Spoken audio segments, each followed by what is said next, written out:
छत्तीसगढ़ सामान्य अध्ययन से संबंधित 10 प्रश्नों पर रोज हम डिस्कशन करते हैं, जो कि सीजीपीएससी और सीजी व्यापम के परीक्षाओं के लिए बहुत ज़्यादा इंपॉर्टेंट हो सकता है। सीधे हम लोग क्वेश्चन को देखते हैं, आप लोग भी आंसर देने की कोशिश करिएगा।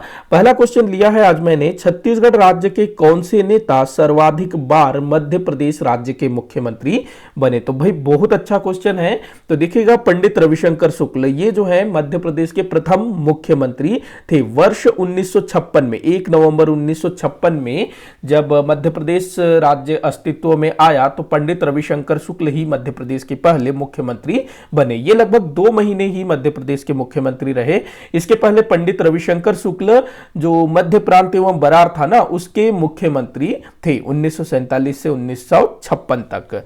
हाँ, तो ये थे, लेकिन ये आंसर नहीं होगा आपका क्योंकि ये मात्र 2 महीने थे, क्योंकि यहां मध्य प्रदेश का पूछा है। अगर मध्य प्रांत की बात करें तो मध्य प्रांत के सबसे लंबे समय तक यही पंडित रविशंकर शुक्ल ही मुख्यमंत्री रहे, लेकिन मध्य प्रदेश के मामले में ये मात्र 2 महीने ही मुख्यमंत्री रहे। मोतीलाल वोरा, ये भी मध्य प्रदेश के मुख्यमंत्री रहे। नरेश चंद्र सिंह, ये भी मध्य प्रदेश के मुख्यमंत्री रहे। मोतीलाल वोरा ना 2 बार रहे, 2 बार। वहीं श्यामा चरण शुक्ल, जो कि पंडित रविशंकर शुक्ल जी के बेटे थे, ये 3 बार मध्य प्रदेश राज्य के मुख्यमंत्री बने। तो आपका आंसर होगा श्यामा चरण शुक्ल।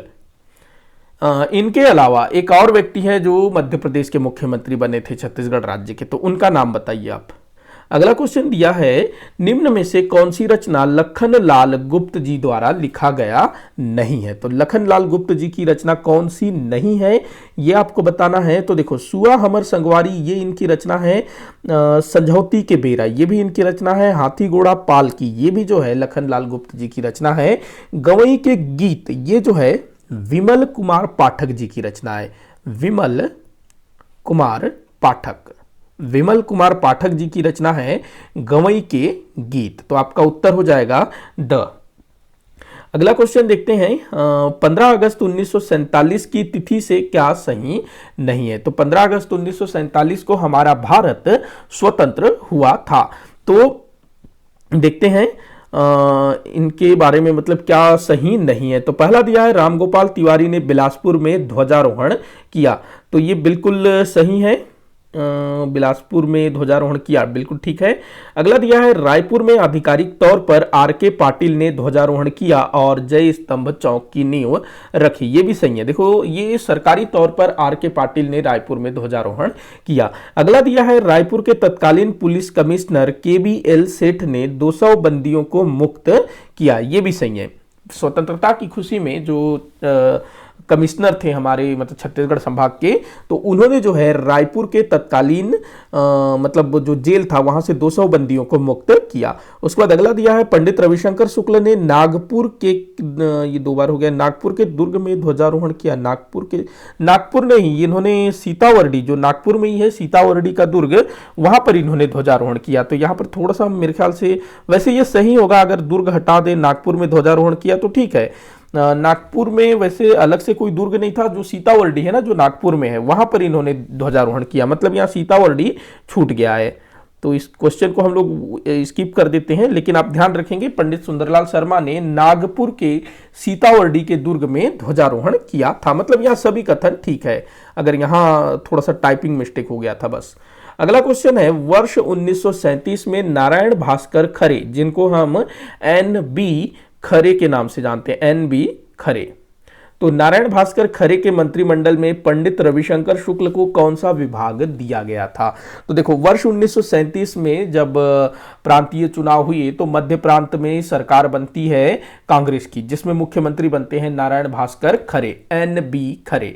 तो भाई इसमें पंडित रविशंकर शुक्ल जी को शिक्षा मंत्री का दायित्व सौंपा गया था, और पंडित रविशंकर शुक्ल ने शिक्षा मंत्री रहते हुए एक शिक्षा संबंधी एक योजना शुरू की थी, विद्या मंदिर योजना ध्यान रखेंगे इस चीज को। उसके बाद 1 साल के अंदर ही नारायण भास्कर खरे का जो सरकार है वो गिर जाता है। फिर पंडित रविशंकर शुक्ल के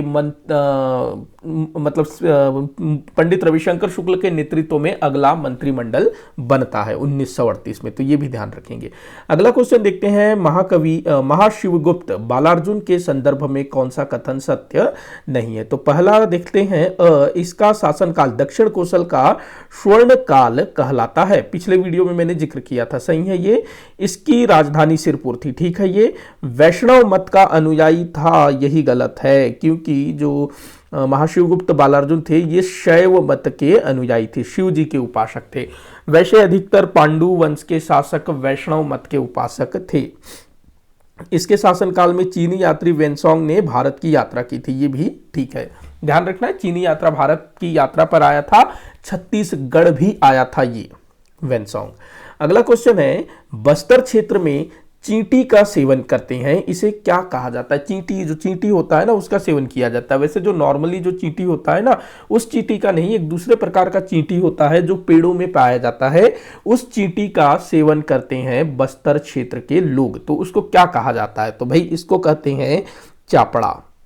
क्या कहते हैं? चापड़ा। और इससे ना वो लोग चटनी तैयार करते हैं, टमाटर मिर्चे सब डाल करके चटनी तैयार करते हैं और इसका सेवन करते हैं। दिल्ली में ना एक कुछ जनजातियों का कुछ वो लगा था, जो लगता है ना क्या कहते हैं उसको, तो उसमें ना ये चापड़ा चटनी को भी रखा गया था, चींटी की चटनी को।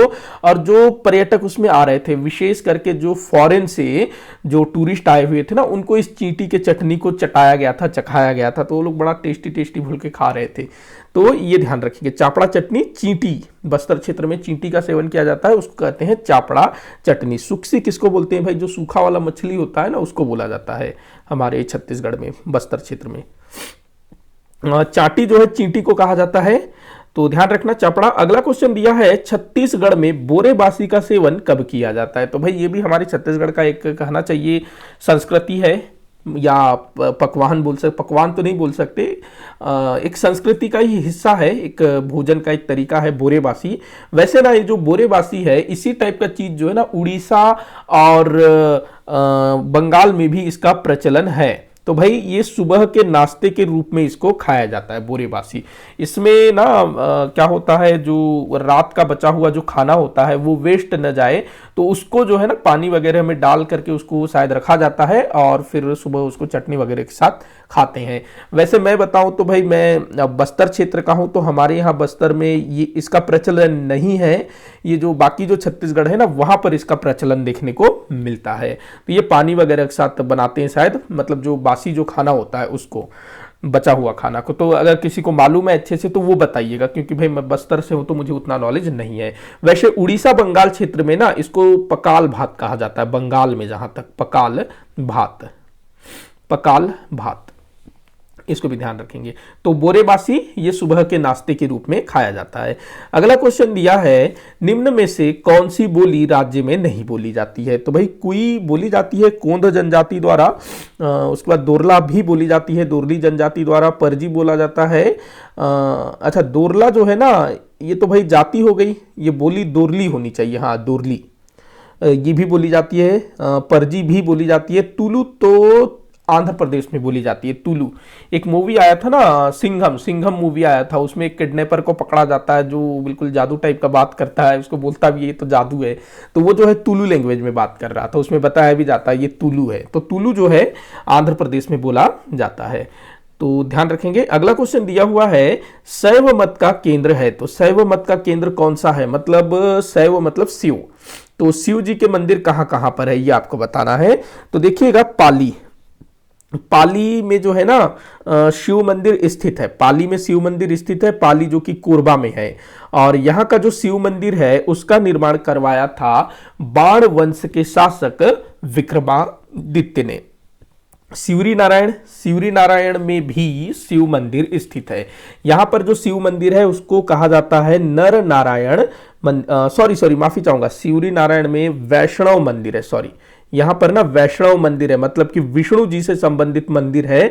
नर नारायण मंदिर, मतलब कि ये जो है शैव मत का केंद्र नहीं है। तालाग्राम, तालाग्राम में भाई देवरानी जेठानी का मंदिर है जो कि एक शिव मंदिर है। इसके अलावा रुद्र शिव की प्रतिमा भी प्राप्त हुई है तालाग्राम से, जो कि बिलासपुर में है, तो ये भी एक शैव मत का केंद्र है।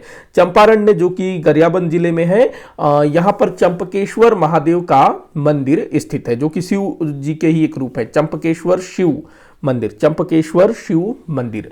तो यहां पर आपका उत्तर क्या हो जाएगा, ये मतलब पाली में शिव मंदिर विक्रमादित्य द्वारा बनवाया गया था, बाणवंशीय शासक विक्रमादित्य।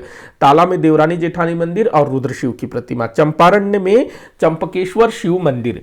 तो ये तीनों जो है ना शिव मतलब शैव मत के केंद्र हैं। बाकी जो शिवरी नारायण है ये विष्णु जी से संबंधित है, नर नारायण मंदिर यहां पर स्थित है। तो आपका उत्तर हो जाएगा 1 3 4, 1 3 4। ये अगला क्वेश्चन हम देखते हैं जो कि इस वीडियो का आखिरी क्वेश्चन होगा।